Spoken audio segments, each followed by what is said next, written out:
Get back in the vehicle. It's showing as stolen. Just stay in the house, please. Stay in the house, please. Stay in the house. One sad fact of reality is that it's usually not safe to call cops for a welfare check. That is, if you want your loved one to live. It's not safe also to call cops if there's a prowler outside, because you could end up being eliminated like what happened to Sonia Massey. And now we know it's not safe to call cops if you've had your car stolen. And before we get to this story from Amherst, New York, let me ask you, when is it the right time to pull your gun? When is the only appropriate time to pull a firearm on somebody? In my opinion, it's if somebody's threatening your life with a firearm. But that's not the case we're going to be looking at today. This is apparently a clerical error caused a cop to pull a gun on an innocent American who had previously reported her car stolen. Ridiculous. And our top story tonight at 11, a clerical error by Buffalo police and an Amherst police officers executing a felony traffic stop leads to a woman being held at gunpoint. Good evening, I'm Scott Levin. And I'm Mary Alice Demler. The incident happened on May 31st, and it's already led to changes. Channel 2's Nate Benson reports on those changes and hears from the woman at the center of it all in this 2 on Your Side original. Get back in the vehicle. It's showing as stolen. As Courtney Heitzman pulled into her driveway and got out of her Kia Optima on Friday, May 31st, she turned and saw an Amherst police officer behind her. Radio, I got the driver at gunpoint. A few seconds later, Courtney's daughter runs to the door to see what the commotion is all about. Just stay in the house, please. Stay in the house, please. Stay in the house. In a panic, Courtney called her mother. Mom, there's a cop. He's got a gun and he's pointing it at me. Yeah, and that's why people freak out, because usually when cops are pointing their guns at innocent people, those innocent people end up being severely harmed or they end up dying. So I don't blame this lady for yelling at her child and saying, get back in the house. There's a cop who's got a gun. You could die. Now, they don't have any problem pulling guns on innocent civilians, but they do have a problem when 376 of them arrive on the scene from 3 separate departments and 3 separate agencies, and they do nothing about children being summarily executed inside of a, say Robb Elementary School in Uvalde. To understand how Courtney found herself in this situation, we have to go back to May 10th, when her Kia was stolen while I was at work in the city of Buffalo. Courtney reported it to the Buffalo police. 4 hours after the time of the call, another set of officers or another district officers wound up getting an abandoned vehicle call and recovered this car. Recovered before it could be entered into the state system as stolen. Is this a situation where a car was stolen, abandoned, recovered, and put into an impound lot just simply before the paperwork could be done? That appears to be the situation before the entries could be made.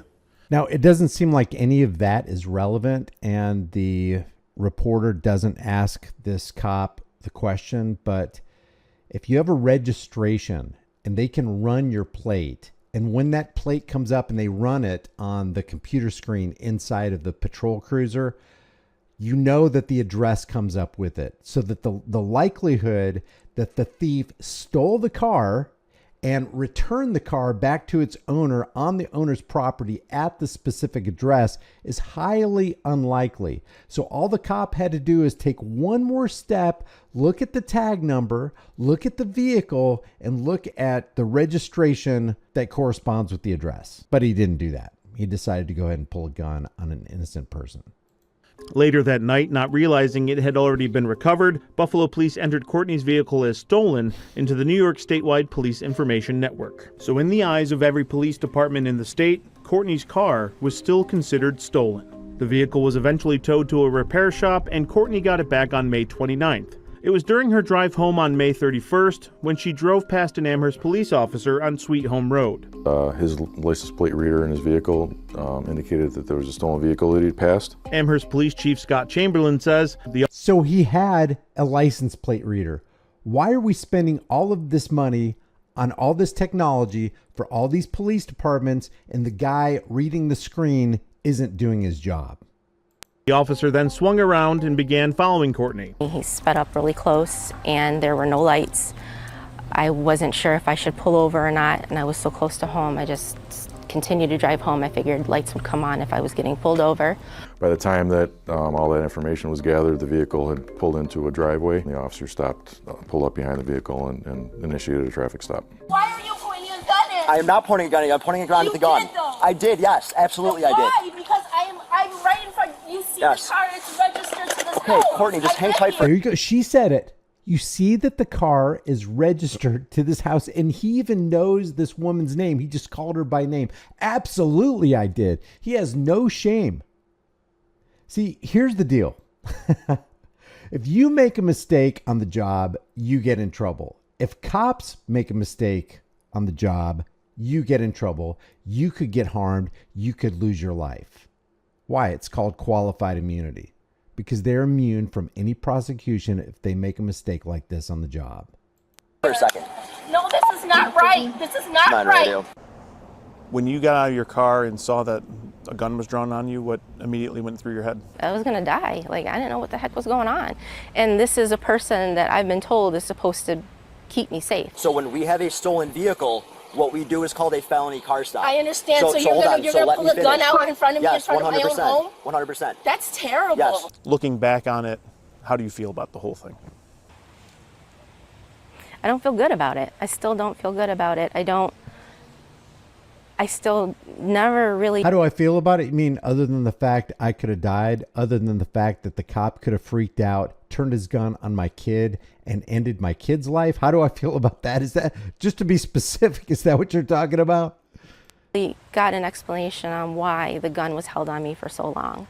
Every single cop across the country is taught to do that for stolen vehicles. When a police officer tags, a vehicle comes up as stolen, they pull them over, that is standard operating procedure to conduct a felony traffic stop? It depends on the situation, I would say. It's not, I wouldn't say every single time. If they gather enough information to know that it's not stolen, then maybe they wouldn't do a felony car stop. There's something about this isn't right. And someone needs to explain it to me. This is negligence on the end of the Buffalo Police Department, okay? I apologize for that. Your vehicle will be removed as stolen so that you can drive it without getting pulled out at gunpoint, okay? So he's blaming somebody else when he's the one that got out of his patrol cruiser. He's the one that chose to pull a gun. I mean, aren't there other options? It looks clear enough to me. Now, I wasn't there. I'm not walking in this guy's shoes. But it seems to me that she didn't pose a threat. He could have gone that one extra step to realize that the license plate number and the registration matched the address. So, oh, wait, maybe there's a clerical error here. I better not pull my gun out and threaten somebody's life for no freaking reason. Since this incident happened, changes have been made. In our conversations over the last month, you've already kind of put that checks and balance in place, right? I think within probably a day or two of you contacting me, I put that into place with parking. The one thing that I asked them to do as one more fail-safe is... Wait, within a day or two of the reporter from the news station contacting him, shouldn't they have just done that on their own? To run the license plate of any vehicle before it is released to ensure that it has not been reported stolen by any agency. Has there been any direct changes to response or policy on Amherst's side of things with this? Yeah, there's nothing on our end that we could have changed about the situation, and we don't have the same type of system as far as, impound lots and all that stuff. But for Courtney, there's nothing on our end we could have changed. How about having the cop not pull a gun on somebody who's not threatening his life? Can't we tweak that a little bit? Heitzman, the experience has left a lingering sense of uneasiness. It just felt like in that moment that I wasn't a human, that this traumatic experience happened, but oh well, it's another day at the office for me. See you later, bye. That's not right. We certainly apologize that she went through a traumatic incident. Is there anything that guy, the guy in the white shirt, apologized, but this guy sitting behind the desk ain't gonna. Don't expect one. It ain't coming. The department has to say to this woman regarding the situation? There's a human element to all these things, and we're always trying to make sure our officers are aware of both sides of any situation. No apology from this guy right here. No apology.